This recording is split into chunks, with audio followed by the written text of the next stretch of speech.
नमस्कार दोस्तों, finance with Vibhas में आपका स्वागत है। आज हम एक नया टॉपिक पे डिस्कस करेंगे। देखिए क्या है ना कि फाइनेंस विद विभास का जो पर्पस है वो है मेनली आपको बैंकिंग नॉलेज तो देते ही हैं, साथ साथ उसमें हम आपको जो फाइनेंस से रिलेटेड नॉलेज है कि इन्वेस्ट कैसे करना चाहिए, क्यों करना चाहिए, कब करना चाहिए, इस पे भी हम इन्वेस्टमेंट पे बात करेंगे। तो आज का जो मेरा मुद्दा होगा, टॉपिक होगा, वो बिल्कुल इन्वेस्ट से रिलेटेड है। और वो इन्वेस्ट में सबसे प्राइम चीज इन्वेस्टमेंट आता है आपका म्यूचुअल फंड।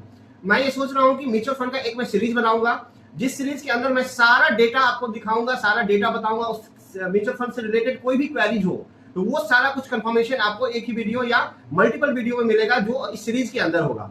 तो इस म्यूचुअल फंड के इस सीरीज में आपका स्वागत है। और मैं आज सबसे बेसिक इंफॉर्मेशन के बारे में जानकारी आपको देंगे कि म्यूचुअल फंड बेसिक क्या होता है, कैसे काम करता है मार्केट में, आपको मार्केट में पैसे कैसे जनरेट करके देता है, और क्या परसेंटेज होती है, क्या क्या उसका फीचर होता है, कितने टाइप के फंड होते हैं, हम इस पे अभी डिटेल डिस्कस करेंगे।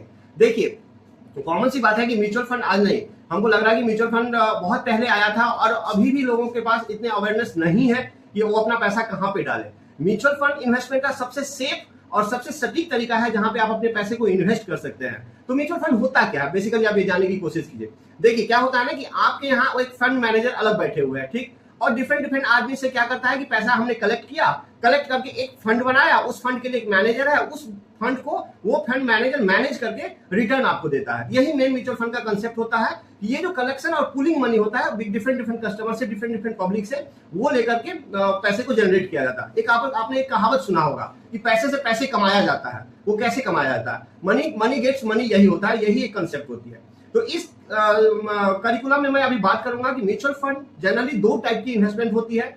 एक आप एसआईपी कर सकते हैं, दूसरा लमसम फंड कर सकते हैं। देखिए बहुत सारे लोग जो है अभी एसआईपी ऑल्दो अवेयर हैं, लेकिन मैं ये कहूंगा कि एसआईपी करना भी चाहिए, क्योंकि एसआईपी इसीलिए आपको ना एक सेविंग का हैबिट्स डालता है। तो अभी हम सबसे पहले बात कर लिए कि म्यूचुअल फंड में क्या कैसे इन्वेस्ट किया जाता है। एक एसआईपी के थ्रू होता है, दूसरा होता है लमसम। अब हम बात करेंगे कि म्यूचुअल फंड में मतलब कितने टाइप के फंड होते हैं। देखिए ओवरऑल अगर फंड की कैलकुलेशन आप करें तो फंड तीन ही टाइप के होते हैं। कौन कौन सी फंड होती है? सबसे पहले आपका इक्विटी फंड होता है, दूसरा आपका जो है हाइब्रिड फंड होता है, और तीसरा डेब्ट फंड होता है। तो ये जो इक्विटी फंड और डेब्ट फंड होता है, देखिए इक्विटी क्या होता है ना, उसमें हाई रिस्क हाई रिटर्न, आपकी रिटर्न जो है हाई रहेगा तो रिस्क भी आपका हाई बना रहेगा। उसके बाद डेब्ट फंड में क्या होता है कि लो रिस्क लो रिटर्न, मतलब आपका जो है लो रिटर्न मिलेगा तो रिस्क भी आपको कम रहेगा। ये दोनों को मिला के जो एक फंड बनता है उसको कहते हैं हाइब्रिड, जो कि मॉडरेट रिस्क रहता है, मॉडरेट रिटर्न रहता है। तो आप देखेंगे कि जो इक्विटी फंड होती है वो प्योर इक्विटी है, लॉन्ग टाइम के लिए अगर आप इन्वेस्ट करते हैं, जो ड्यूरेशन होगा एक शॉर्ट ड्यूरेशन होता है, लॉन्ग ड्यूरेशन होता है। तो अगर आप लॉन्ग ड्यूरेशन के लिए मैंने लंबे समय के लिए कोई भी इन्वेस्टमेंट करना चाहते हैं तो डेफिनेटली मैं सजेस्ट करूंगा कि आप इक्विटी में डालिए अपना पैसा। वो लॉन्ग फंड कितने समय के लिए होगा? जनरली 3 साल से 5 साल के बीच में, 5 साल से 10 साल के बीच में। अब हम बात करेंगे कि जो हाइब्रिड फंड है, हाइब्रिड फंड का क्या मोटो होता है। अभी जो कॉमन हाइब्रिड फंड है वो इक्विटी हाइब्रिड फंड, जो जिसका रिटर्न हमने पिछले 10 सालों में कैलकुलेट करके देखा है, बहुत ही हाई रिटर्न है।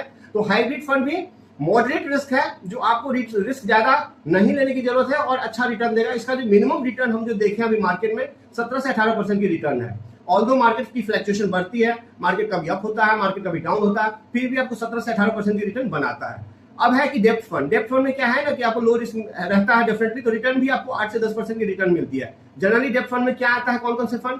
तो ट्रेजरी हो गया, बॉन्ड हो गया, गोल्ड में इन्वेस्टमेंट हो गया, जो सेफ साइडर है, जो भी गवर्नमेंट ऑफ इंडिया का, गवर्नमेंट का जो अंडरटेकिंग है जिसमें वो इन्वेस्ट करता है, वो डेब्ट फंड के अंदर आता है।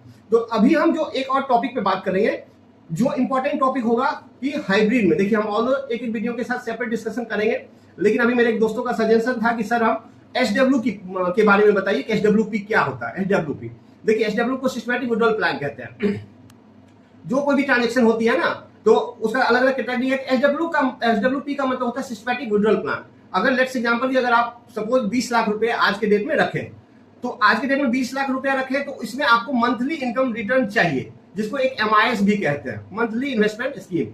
तो उस 20 लाख में आपको जो बैंक एश्योर करती है या कोई भी गवर्नमेंट फाइनेंशियल इंस्टीट्यूशन एश्योर करती है, वो मिनिमम 7% रेट ऑफ इंटरेस्ट के अनुसार एश्योर करती है। तो अगर आप एक 20 लाख रुपया रखते हैं तो आपको 15,000 रुपये प्रति महीना मिलेगा।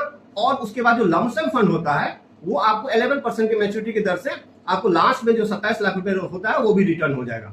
तो मतलब एक फायदा हो गया कि आप 20 लाख रुपया रखें, मंथली आपको 15,000 रुपया मिल भी रहा है, जब आप मैच्योरिटी लेते हैं तो फिर आपको 27 लाख रुपया मिल भी रहा। तो ये लगभग डिपेंड करता है कि मार्केट फ्लक्चुएशन पे। एक जो जब से इसकी इंसेप्शन हुआ है इस प्लान की, तब से बारे में मैं बात किया हूँ। तो आज के वीडियो में बस मैंने आपको इतना ही चीज बताया कि म्यूचुअल फंड कितना टाइप के होते हैं, कौन कौन से फंड होते हैं, किसमें इन्वेस्ट करना चाहिए। नेक्स्ट वीडियो में मैं आपको एक सटीक तरीका लेके आऊंगा, एक स्कीम लेके आऊंगा और एक सजेशन दूंगा कि कहां पे क्या करना चाहिए, नहीं करना चाहिए, क्या प्रॉज है, क्या कौन सा है। तो मेरे साथ बने रहिए नेक्स्ट वीडियो के साथ। तब तक अगर मेरा वीडियो अच्छा लगता है तो लाइक कीजिए, सब्सक्राइब कीजिए, अप्रिशिएट कीजिए और थैंक यू।